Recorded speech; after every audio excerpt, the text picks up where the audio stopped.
وہ ہماری اولاد نہیں، نہ ہی میں اسے اپنے اولاد تسلیم کرتا ہوں۔ اب زیادہ بحث کرنا وقت کا ضیاع ہے۔ اگر یہ موقع ہاتھ سے نکل گیا تو پچھتاوے کے سوا کچھ ہاتھ نہ آئے گا۔ اب چلو اور جیسا میں کہتا ہوں ویسا ہی کرو، سمجھ گئی؟ اس نے اپنی بات کی تصدیق چاہی۔ وہ آنکھوں میں سوال لیے بیوی کو گھورتا رہا۔ بیوی نے مجبوراً سر ہلا دیا۔ سنو، کوئی غلطی مت کرنا، شوہر نے بیوی کو تنبیہ کی۔ جواباً وہ پھر سر ہلانے لگی۔ وہ اسے رسیوں سے جکڑ چکے تھے اور اسی وقت وہ ہوش میں آ کر چلانے لگی۔ وہ چھوٹی بچی جس کی عمر 8 سال تھی، وہ اپنے بچاؤ کی ہر ممکن کوشش کر رہی تھی۔ آخر اس کے منہ پر پٹی باندھ دی گئی۔ وہ دونوں اسے گھسیٹتے ہوئے صحن میں لے آئے اور صحن میں لگے پیڑ کے ساتھ باندھ دیا۔ اقبال نے مٹی کے تیل والا کنٹینر اٹھایا اور سارے کا سارا عائشہ پر خالی کر دیا۔ پھر اس نے ماچس کی ڈبیا اٹھا کر تیلی جلائی۔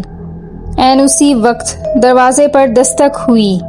دونوں میاں بیوی گھبرا کر ایک دوسرے کو دیکھنے لگے۔ عائشہ مکمل طور پر مٹی کے تیل میں بھیگ چکی تھی اور وہ اپنے سر کو دائیں بائیں جھٹک کر انہیں دیکھنے لگی۔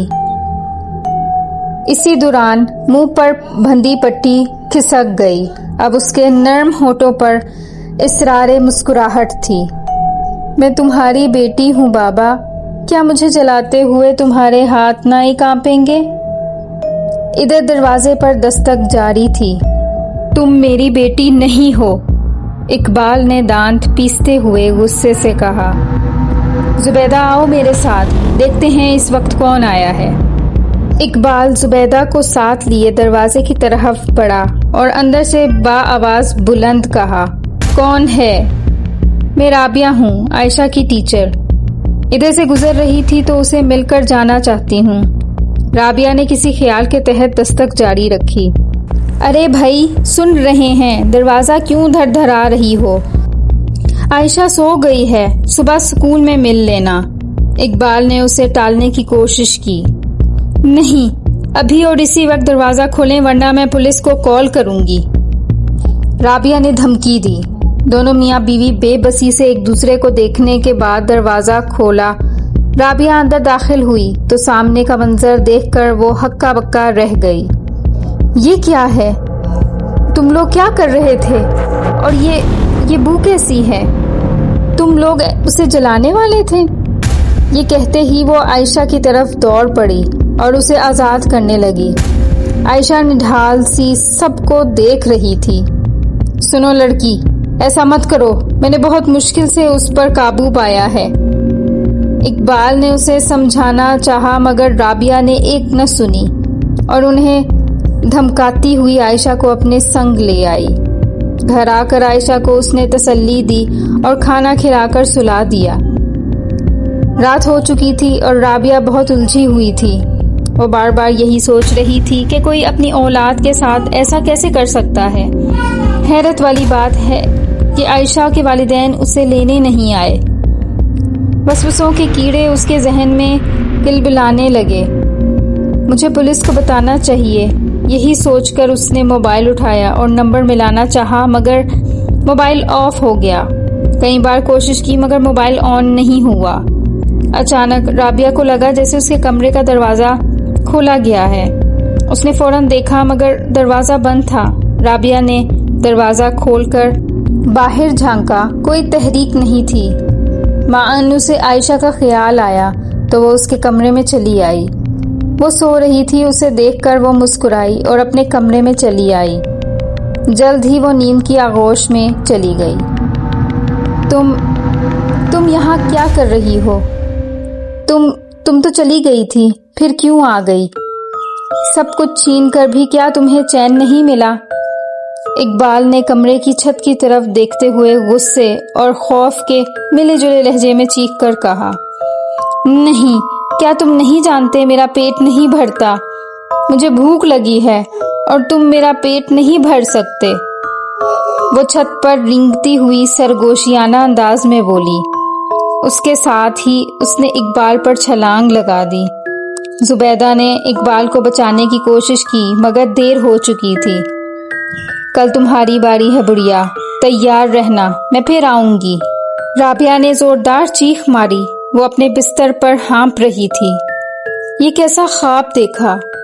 اس نے قریب پڑے جگ سے گلاس میں پانی ڈالا اور گٹا گٹ پی گئی۔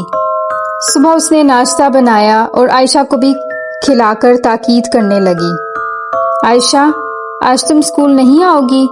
گھر پر رہو، آرام کرو، میں جلدی واپس آ جاؤں گی۔ یہ کہہ کر وہ اسے پیار کرتی باہر نکل آئی۔ وہ عائشہ کے گھر کی طرف چل پڑی۔ 5 منٹ کا سفر طے کر کے وہ عائشہ کے گھر کے سامنے کھڑی تھی۔ دروازہ کھلا تھا، وہ اندر چلی گئی۔ گھر ویران پڑا تھا۔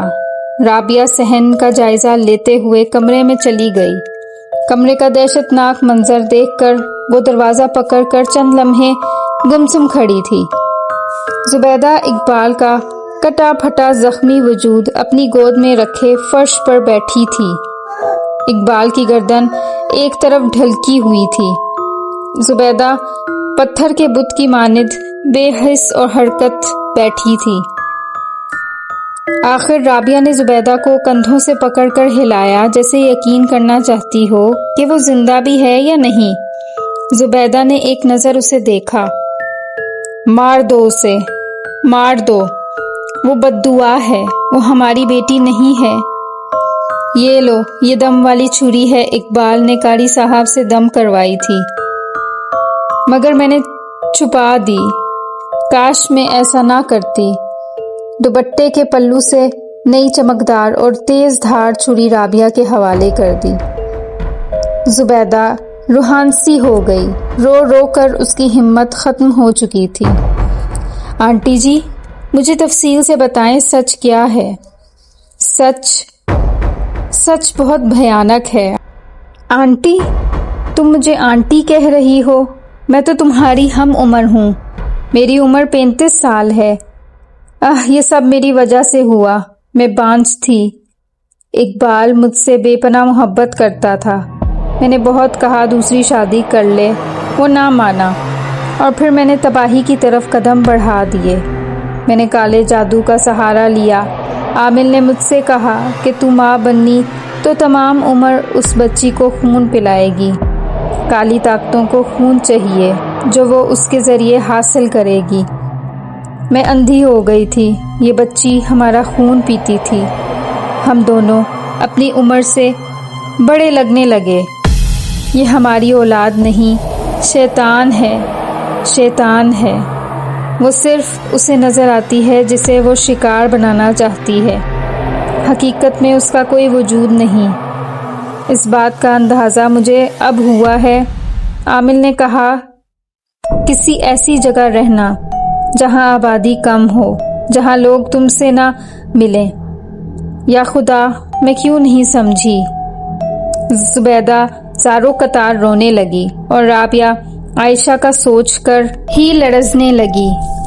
وہ گھر لوٹی تو عائشہ ڈرائنگ روم میں بیٹھی اس کا انتظار کر رہی تھی۔ رابعہ نے اسے دیکھ کر صرف مسکرانے پر اکتفا کیا اور سیدھا کچن میں چلی گئی۔ عائشہ بھی اس کے پیچھے چلی آئی۔ رابعہ نے رخ موڑ کر احتیاط سے آستین سے چھری نکالی اور اپنا پیچھا کرتے اس کی طرف دیکھا۔ کہاں سے آئی ہو ٹیچر؟ مجھے خون کی بو آ رہی ہے، عائشہ نے پراسرار لہجے میں کہا۔ ہاں، میں نے سوچا تمہیں بھوک لگی ہوگی، رابعہ نے پلٹتے ہوئے کہا اور اس کے قریب آ کر بولی۔ تمہیں خون بہت پسند ہے؟ عائشہ سمجھ چکی تھی اس کے پول کھل گئے ہیں، ہونٹوں پر شیطانی مسکراہٹ سجاتے ہوئے بولی، لال گاڑا خون۔ وہ بھیانک انداز میں ہنستے ہوئے بولی، تو تم جان گئی۔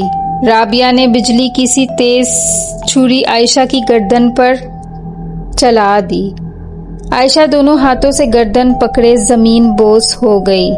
لال گاڑے خون سے اپنی بھوک مٹاؤ، رابعہ نے سرگوشی کے انداز میں کہا۔